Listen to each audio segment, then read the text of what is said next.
तो हो गया, मिटा दे।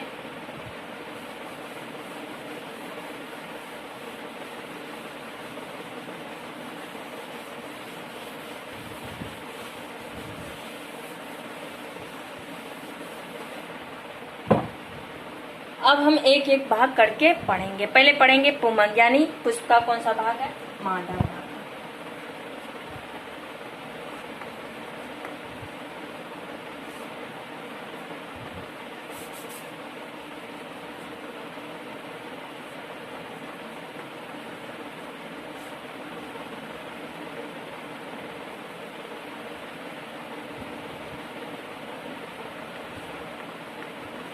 पुमंग, पुमंग क्या होता था?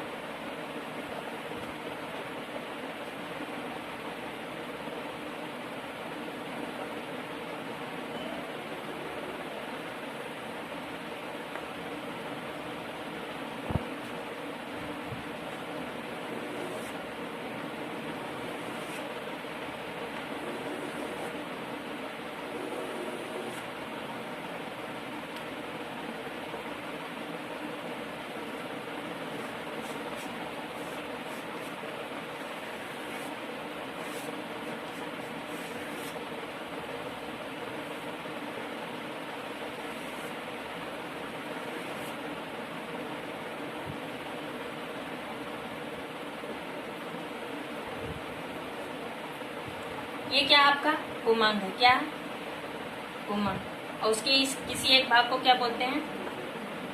पुंकेसर। क्या बोलते हैं?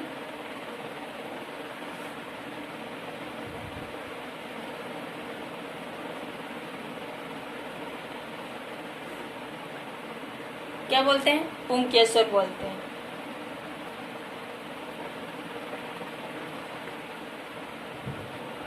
दिखाई दे रहा? ये आपका क्या है? पुंकेसर है यानी स्टिग्मा, स्टामेन। और इसको कितने भागों में हमने बांटा था? 2 भागों में। इसको क्या बोलते हैं? परागकोश। क्या बोलते हैं? परागकोश यानी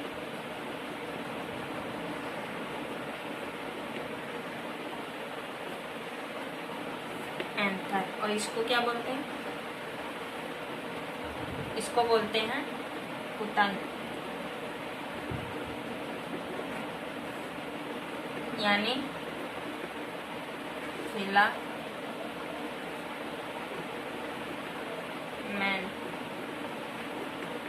इतनी आपकी बात समझ में आई। और ये क्या है? पुष्प का मादा भाग है, मादा भाग। इतनी बात क्लियर। हम पढ़ क्या रहे हैं? हम क्या पढ़ रहे हैं? पुमंग पढ़ रहे हैं। ये कौन सा होता है? पुष्प का मादा अंग होता है, मादा भाग होता है। ठीक है, इतनी बात क्लियर। यहाँ पर लिखने की जरूरत नहीं। पुमंग क्या है? मादा भाग। ये आपका क्या? पुमंग। कई सारे को हम पुमंग बोलते हैं, किसी एक को पुंकेसर बोलते हैं। कितने भाग में बटे हैं? 2, परागकोश, पुतंग, एंथर और फिलामेन। फिर इसको कैसे क्या होगा, कैसे निर्माण होगा, वो हम जानेंगे। तो यहाँ क्या कितनी पालियां दिख रही हैं? 2 पालियां होती कि नहीं है? इसमें 2 पालियां दिखाई दे रही हैं, एक और 2। आँख है दिखाई दे रही है। परागकोश, ये क्या है आपके बाबू? परागकोश। इसमें 2 पालियां होती हैं। इसका आप फिगर बनाकर अभी देखेंगे कैसे। 1 पाली, 2 पाली, 3 पाली। ये तो दिल बन गया जी।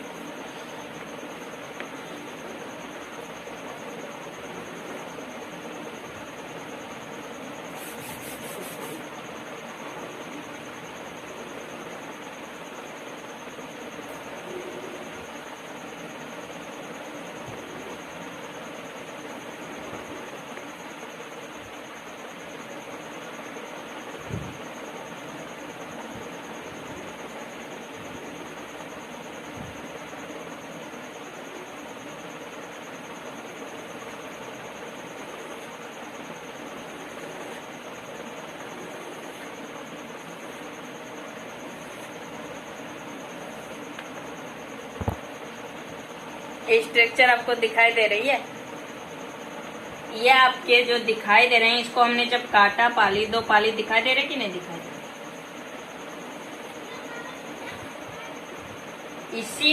किसी एक पाली में, यानी इसी 2 पाली में 4 परागकोष्ठ। ये जो आपको गोल गोल दिखाई दे रहे हैं ना, ये आपके क्या परागकोष्ठ हैं। ये 2 पाली हैं, इसको हमने जब काटा, क्या किया? काटा, यानी ये परिपक्व होकर अपने आप क्या हुए? फूटे, यानी परिपक्व होके फट गए बम्ब की तरह। कैसे? बम्ब की तरह।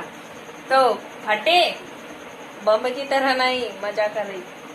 और उसके बाद ये इसमें हमने देखा कि इस एक पाली में 2 परागकोष्ठ उपस्थित है, तो 2 पाली इसमें है, तो 2 पाली में 4 परागकोष्ठ हुए कि नहीं हुए?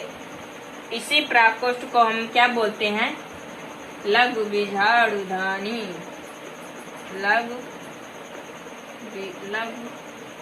बीजाणुधानी।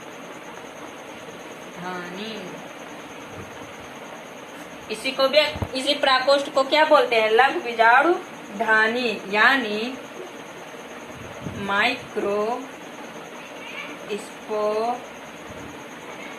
स्पोरेंजिया।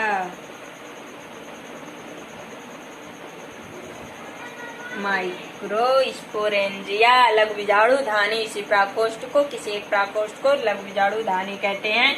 इसी में क्या होता है? परागकण का निर्माण होता है, जिसे हम क्या बोलते हैं? लघु बीजाणु।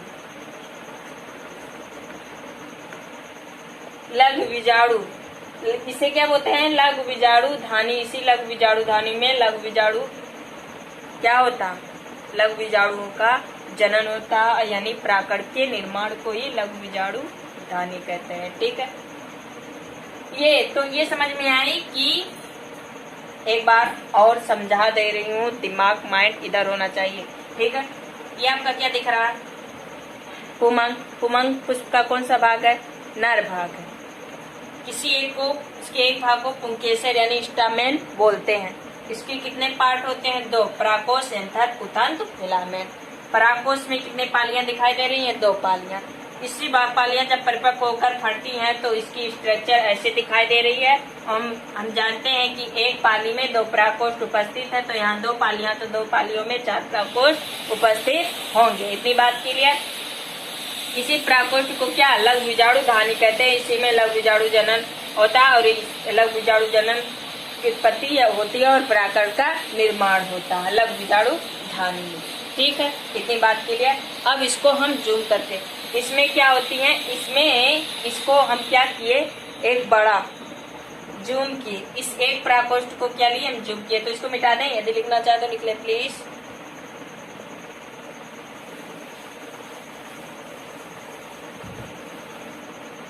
इसको जब हम क्या किए? जूम किए एक परागकोष्ठ को, तो इसमें कई कोशिकाओं का निर्माण होता है। इसमें कई कोशिकाएं, इसमें क्या? इस परागकोष्ठ को हमने जूम करके देखा तो इतना बड़ा दिखाई दिया, मतलब इतना बड़ा नहीं है, लेकिन यहाँ बताया जाता है कि हाँ इतना। ठीक है, फिर इसमें बहुत सारी कोशिकाओं का निर्माण होता है। उसी में से एक कोशिका ऐसी है जिससे क्या होगा? उसी कोशिका से परागकण का निर्माण। ठीक है, तो उस कोशिका का क्या नाम है? अधोस्तरीय कोशिका। उसी में से एक क्या है? अधोस्तरीय कोशिका। इसको इधर रखना थे। तो ये आपका हो गया। इसको मिटा दे कि यहाँ रहने दे, अभी इसी के बारे में पढ़ रहे हैं तो रहने दे रहे हैं। ठीक है, इसको ऊपर कर दो ऐसे। अब मैंने क्या लिया है? अधोस्तरीय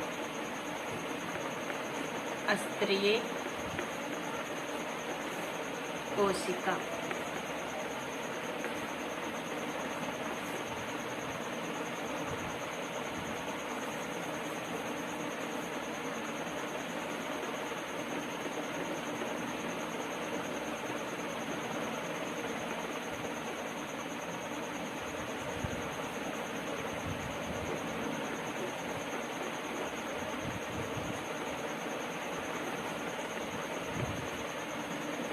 ये क्या आपके अधोस्तरीय कोशिका यानी हाइपोडर्मल सेल है। क्या है?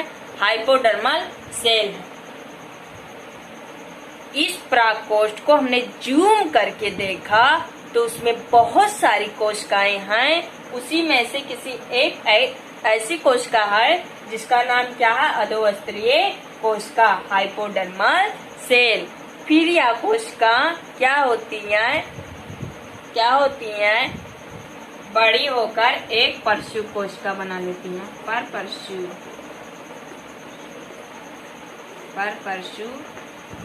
कोशिका, परशु कोशिका।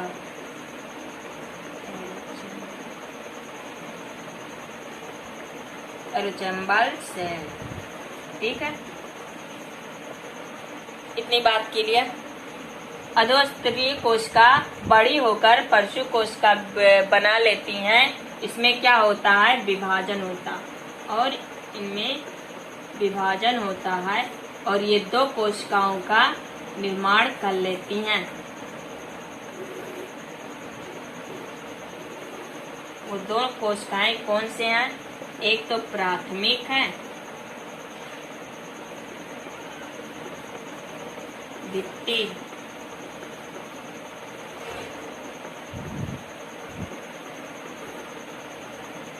कोशिका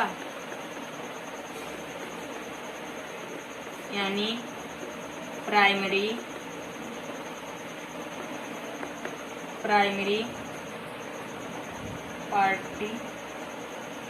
पार्टिकल सेल। दूसरा क्या आपका?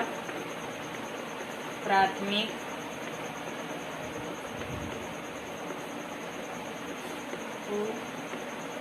बीजाणु कोशिका, प्राइमरी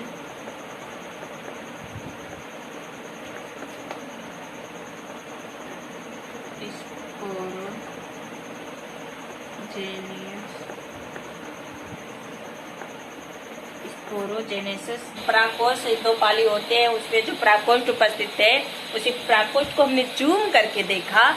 तो उस जूम करके जब हमने देखा तो उसमें बहुत से सारी कोशिका, उनमें से एक कोशिका जिसका नाम अधोस्तरीय कोशिका यानी हाइपोडर्मल सेल, परशु कोशिका, विभाजन। समझ में कुछ आया? ये अधोस्तरीय कोशिका बड़ा होती है, यानी ये था जितना फिर और बड़ा हुई, उसका क्या नाम रख दिया गया? परशु कोशिका। फिर उसमें विभाजन हुई, ये विभाजन हुई और दो कोशिकाओं का निर्माण कर ली, जिसका पहला नाम है प्राथमिक द्वितीय कोशिका, प्राथमिक बीजाणु कोशिका। इतनी बात क्लियर? यानी प्राइमरी, इसकी इंग्लिश दिखाई दे रही है तुम्हें? प्राइमरी पेराइडल सेल और प्राइमरी स्पोरोजेनस सेल, ये वाला आपको दिखाई दे रहा? इतनी बात क्लियर कि अधोस्तरीय कोशिका बड़ा होकर परशु कोशिका के निर्माण करता है। इसमें विभाजन होता है, प्राथमिक द्वितीय कोशिका और प्राथमिक बीजाणु कोशिका में कन्वर्ट हो जाता है। अब एक लाइन बाय लाइन हम पढ़ेंगे कि प्राथमिक द्वितीय कोशिका क्या होती है। ठीक है, इसको मिटा दें, लिखना चाहें तो लिख लें।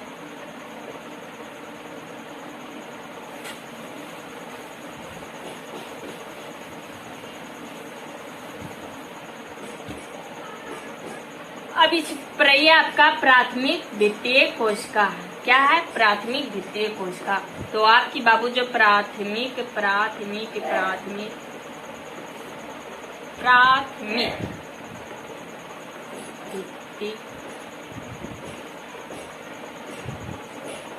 द्वितीय कोशिका जो होगी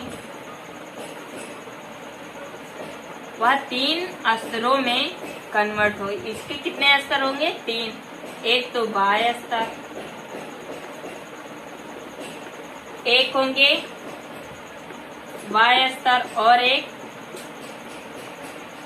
मध्य स्तर और एक बाह्य स्तर, मध्य स्तर और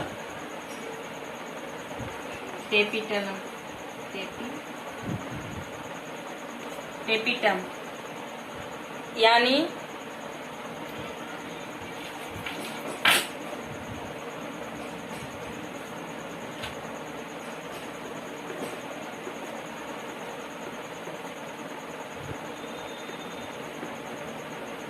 मध्यस्थ। प्राथमिक कोशिका भी हमने पढ़ा। इसके कितने स्तर होते हैं? 3।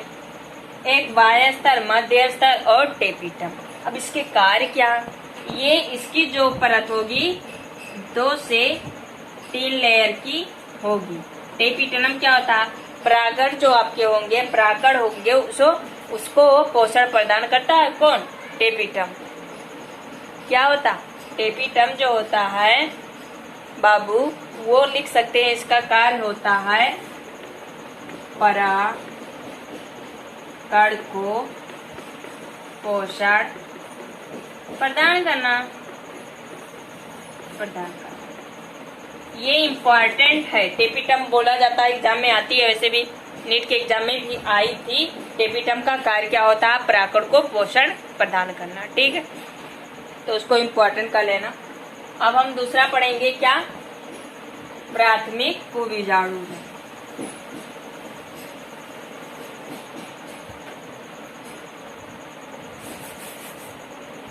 ये आपका प्राथमिक द्वितीय था, ये बाह्य स्तर था, और जो मध्य स्तर था कितने लेयर का था?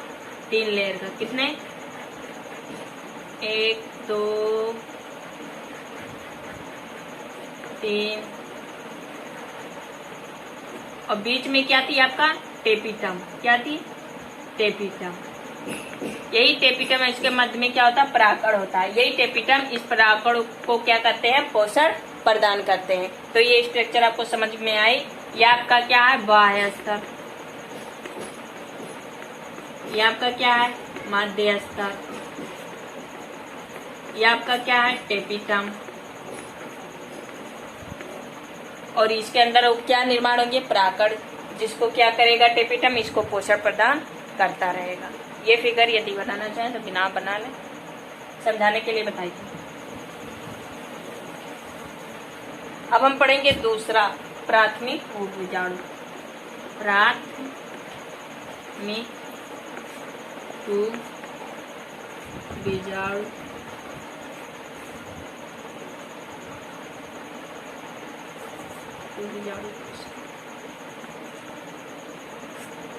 प्राथमिक भूबीजाणु कोशिका ये होती है। ठीक है, अब ये क्या होगा? इसमें समसूत्री विभाजन होगी। क्या होगी? समसूत्री विभाजन होगी, और एक लघु बीजाणु मात्र कोशिका। प्राथमिक बीजाणु कोशिका में बाबू समसूत्री विभाजन होगी। समसूत्री विभाजन होने के कारण ये लघु बीजाणु मात्र कोशिका का निर्माण कर लेंगे। ठीक है, फिर इसमें क्या होगी? अर्धसूत्री विभाजन होगी। क्या? अर्धसूत्री विभाजन होने के कारण या क्या किसका निर्माण करेंगे? परागण का। परागण इतनी तो परागण का कैसे परागण उत्पन्न हुआ पता चला कि प्राथमिक बीजाणु कोशिका में समसूत्री विभाजन होगी, और समसूत्री विभाजन के कारण यह लघु बीजाणु मात्र कोशिका का निर्माण करेगा। फिर इसमें अर्धसूत्री विभाजन होने के कारण यह परागण का निर्माण करेगा। यानी एक कोशिका से बहुत, 2 कोशिका, 2 से 4, 4 से ऐसे 8, ऐसे बहुत कोशिका का निर्माण होगा, 16 कोशिका। तो इसमें अर्धसूत्री विभाजन होगी और परागण का निर्माण होगा। तो इतनी बात क्लियर। तो हम कह सकते हैं कि लघु बीजाणु धानी क्या कहलाएगी? यानी परागण के निर्माण को ही लघु बीजाणु धानी कहते हैं।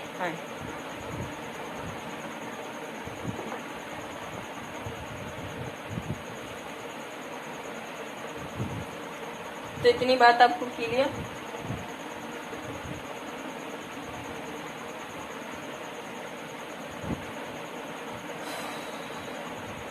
अब यहाँ बात आई थी लघु बीजाणु जनन। लघु बीजाणु जनन, तो यही आपका पोर्शन क्या था? लघु बीजाणु जनन। कि प्राथमिक बीजाणु कोशिका में समसूत्री विभाजन होने के कारण वह लघु बीजाणु मात्र कोशिका का निर्माण करेगी, जिसमें अर्धसूत्री विभाजन होने के कारण अनेक परागणों का निर्माण होगा, जिससे हम क्या कहेंगे, लघु बीजाणु जनन कहेंगे। यानी लघु बीजाणु और परागकणों के निर्माण को ही क्या बोलेंगे, लघु बीजाणु जनन बोलेंगे। तो इतनी बात क्लियर कि लघु बीजाणु जनन क्या होती है, माइक्रोस्पोरेंजिया। समझ में आई इतनी बात। तो ये आपका था नर भाग। इतना पोर्शन आपका पुमंग का भाग की कैसे क्या हुआ, आई होप आपको अच्छे तरीके से समझ में आया होगा। यदि ना समझ में आया तो प्लीज कमेंट में लिखकर बता दीजिए, हम फिर से समझाने की कोशिश करेंगे। ठीक है, तो यदि आ गया तो प्लीज इसको लिख लीजिए।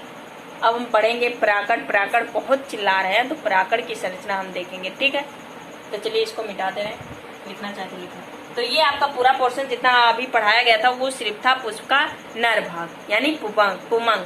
पुमंग में क्या क्या कैसे हुआ वो हमने बता दी डिटेल में। वीडियो को आप जब अच्छे तरीके से देखोगे तो आई होप एक बार नहीं तो 2 बार तो देखोगे तो आपको अच्छे तरीके से समझ में आएगा। यदि आप उसे कोटा पूरा कर रहे हो तो आप भी कोटा पूरा हो जाओ। मत पूछे हमसे कि मंजिल कहाँ है, मत पूछ हमसे कि अभी मंजिल कहाँ है, अभी तो हमने चलने का इरादा किया है। न हारे हैं न हारेंगे, न हारे हैं न हारेंगे, ये किसी और से नहीं मैंने खुद से वादा किया। जय हिंद जय भारत लिखिए। उसके बाद हम स्टार्ट करते हैं प्राकट। तो ये आपका पुष्प का नर भाग खत्म। अब मादा भाग होगा वो अगले वीडियो में हम लोग पढ़ेंगे। इस वीडियो में अब बाकी बचा पोर्शन आपका प्राकट। क्या बचा है, प्राकट।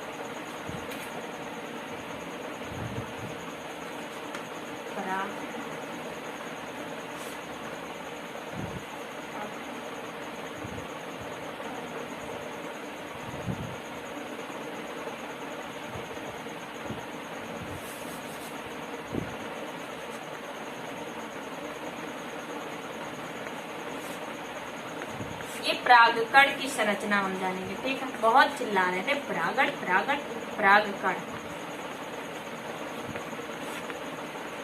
अब वो डिटेल में जानेंगे। ये किसकी स्ट्रक्चर है, परागण की। किसकी, परागण की। इसके कितने परत होते हैं, 2। कितने होते हैं, 2। ये थोड़ी छिद्र टाइप होती हैं जिसे हम क्या जनन छिद्र बोलते हैं। ऐसे करके ऐसे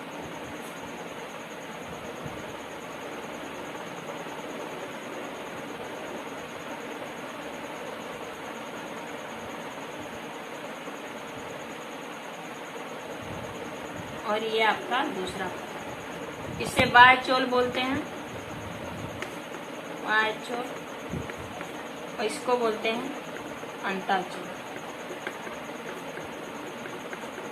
और ये जो गड्ढे की तरह दिखाई दे रही है इसे जनन छिद्र बोलते हैं, जनन छिद्र। और इसके मध्य में एक केंद्रक पाई जाती है जिसे क्या बोलते हैं, केंद्रक।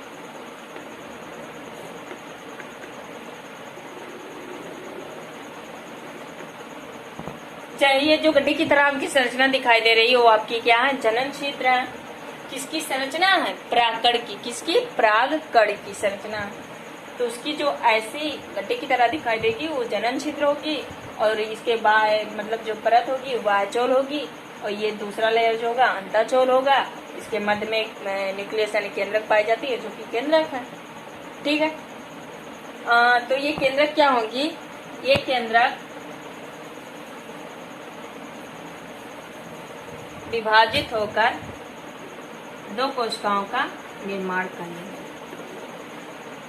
क्या कर लेंगी, 2 कोशिका। एक जनन, एक होगा वर्धी केंद्रक, एक जनन केंद्रक। दिखाई दे रही है, जनन केंद्रक। वो केंद्रक विभाजन होकर 2 केंद्रक का निर्माण करती है जो कि वर्धी केंद्रक, एक जनन केंद्रक। इतनी बात के लिए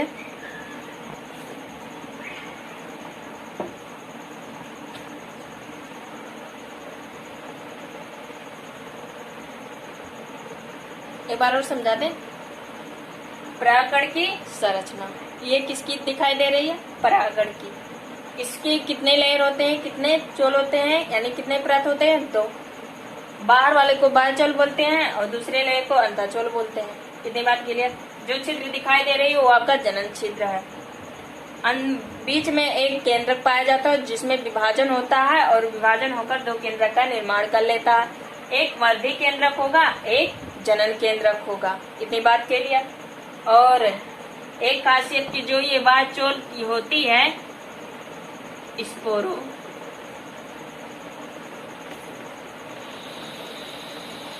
स्पोरोपोलेनिन का बना होता है। स्पोरो ये जैविक अपघटन होते हैं। क्या होते हैं? जैविक अपघटन होते हैं। जैविक अपघटन का मतलब होता है मेरे बाबू जैविक अपघटन का मतलब होता यही है कि कभी नष्ट नहीं होते। क्या होते हैं? नहीं, नष्ट नहीं होते। ये जो पराकण के होते हैं उसकी जो बाहरी परत होते हैं वो किसके बने होते हैं? स्पोरो, क्या लिख रहे हैं? पोपो लिख रहे हैं। स्पोरोलेनिन के बने होते हैं जो जैविक अपघटन होते हैं। जैविक अपघटन का मतलब कभी नष्ट नहीं होंगे। ठीक है। तो जो परागकण के बाहरी परत होते हैं बहुत ही मजबूत है, यानी बहुत चाहे जितना साल तक हो जाए, बहुत दिनों तक हो जाए तो क्या होंगे? वो खराब नहीं होंगे, वैसे सुरक्षित बने रहेंगे। किसके कारण? स्पोरो, क्योंकि उसके बाहरी जो मतलब बाहर जो होगा किससे बना होगा? स्पोरोपोलेनिन का बना होगा।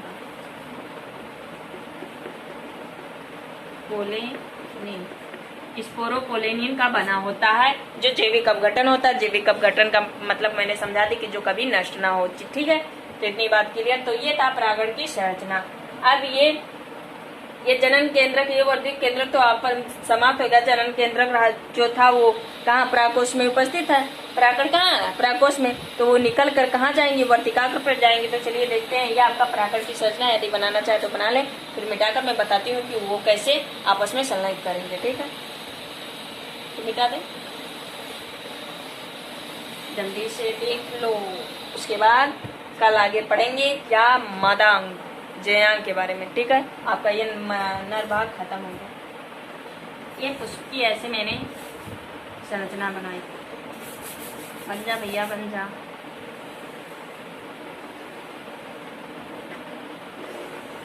ऐसे बनाई, मान लो ऐसे बनाई।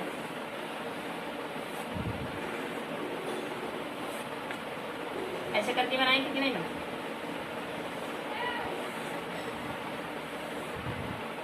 यही आपका था क्या? पुष्प। अरे भैया लो, आप दिखाई दे रही? आप दिखाई दे रही है? और भाग तो आपको पता ही हो गया होगा। यदि जो वीडियो ना देखो पहले वो देखो, आगे वाला देखो, फिर ये वाला देखो।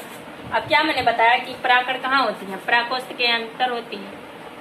पराकोष्ठ के अंदर होती है कि नहीं होती है? परागकण होती है कि नहीं होती? होती है। जब ये परिपक्व हो जाता है और फट जाती है और परागकण निकल कर कहाँ आती है? इसके वर्तिकाग्र पर आती है। कहाँ आते हैं बाबू? वर्तिकाग्र पे। यहाँ बीच में क्या होती है? बीजांड होती है, ओव्यूल्स। इसके अंदर क्या होती है? मादा युग्मक होती। पहुंच कर ये क्या बनाती है? एक पराग नलिका बनाती है और इसी के माध्यम से आती है। तो ये जो आपका नर जनन अभी बताए नहीं थे, जनन केंद्रक, वो जनन केंद्रक विभाजित होकर दो नर युग्मक का निर्माण कर लेंगे। उसी जनन केंद्रक के अंदर क्या विभाजित हो, मतलब दोनों विभाजन होकर दो नर युग्मक बनाएंगी, जो कि यहाँ से पराग नलिका से दो नर युग्मक यहाँ आएंगी। कहाँ? मादा युग्मक के पास। और ये पराग नलिका बनाते हुए यहाँ बीजांड के अंदर क्या होगी? अंडकोशिका होगी, यानी जिसमें मादा युग्मक होगा। तो यहाँ आएंगी और दोनों आपस में संलग्न करेंगी और एक नए पुष्प यानी नए पौधे का निर्माण करेंगे। तो पुष्प का उत्पादन कैसे होता है ये आपको पता हो गया होगा कि परागकोश में परागकण उपस्थित होते हैं। परागकण के अंदर एक केंद्रक पाई जाती है जिसमें विभाजन होती है। एक वर्धी केंद्रक का निर्माण कर लेती है, एक जनन केंद्रक का निर्माण कर लेती है। ये जनन केंद्रक दो केंद्र का निर्माण कर दो नर युग्मक का निर्माण करती है, जो कि निकल कर जयांग के मादांग के वर्तिकाग्र पर पहुंचकर एक पराग नलिका का निर्माण करती हैं। उसी के माध्यम में बीजांड के अंदर उपस्थित मादा युग्मक के पास जाकर आपस में संलयित करती हैं और एक नए पौधे का निर्माण फल लेती हैं। ठीक है, तो ये आपका पूरा पोर्शन जो था वो था पुष्प का नर भाग। आई होप, आशा करती हूँ कि मैंने एक बार नहीं, 2 बार नहीं, 3 बार नहीं, 4 बार बताई। ठीक है, तो जैसे मैं मेहनत करके पढ़ा रही हूँ वैसे आपको मेहनत करके पढ़ाई करना होगा, तभी आप सफल हो पाओगे। क्योंकि सफल भैया ऐसे लड़की नहीं है, नौकरी वोकरी ऐसे लड़की नहीं है कि गए पकड़ के लटक गए पा गए, नहीं। इसके लिए बहुत ही पापड़ बेलनी पड़ती है। और कुछ हम हमेशा कहते हैं कुछ पाने के लिए कुछ होना पड़ेगा। एंजॉय जो कर रहे हो, मजे जो कर रहे हो, उसको आपको त्यागना होगा और मन से, धन से, दिल से आपको पढ़ाई करनी होगी। ठान लो मन में कि मुझे कुछ नहीं, दुनिया से कुछ लेना देना नहीं, मुझे पढ़ाई करके कुछ बनना है। अपने लिए नहीं तो अपने गांव के लिए, अपने माता पिता के लिए कुछ ना कुछ करके बन के दिखाना है। यदि ऐसा हो गया, आपने ठान लिया, अगर कहती हूँ कि आपको आगे बढ़ने से कोई नहीं रोक पाएगा। ठीक है, तो यदि आप ऐसा करते हो तो आपको आगे बढ़ने से कोई नहीं रोक सकता। मन में ठान लो कि हाँ मुझे करनी है तो करनी है, आज नहीं। अरे सोते हैं, कहते हैं क्या कहते हैं, थोड़ा सुन लीजिए। कहते हैं आए सुबह उठें, रहने दो अभी पढ़ लेंगे, दोपहर को पढ़ लेंगे, चलो पढ़ लेंगे। दोपहर भी बीत गई, रहने दो कि शाम बची है, शाम को पढ़ लेते हैं। नींद आ रही, खाकर बिस्तर पे, रहने दो सो लेता हूँ थोड़ा, अभी रात को उठूंगा 11 बजे तक पढ़ लूंगा। फिर सो गया, चलो सुबह पढ़ लेंगे। सुबह भी हुई, उठने का मन नहीं कर रहा, ठंडी लग रही है। फिर क्या हुआ, स्कूल जाने की टाइम होगी,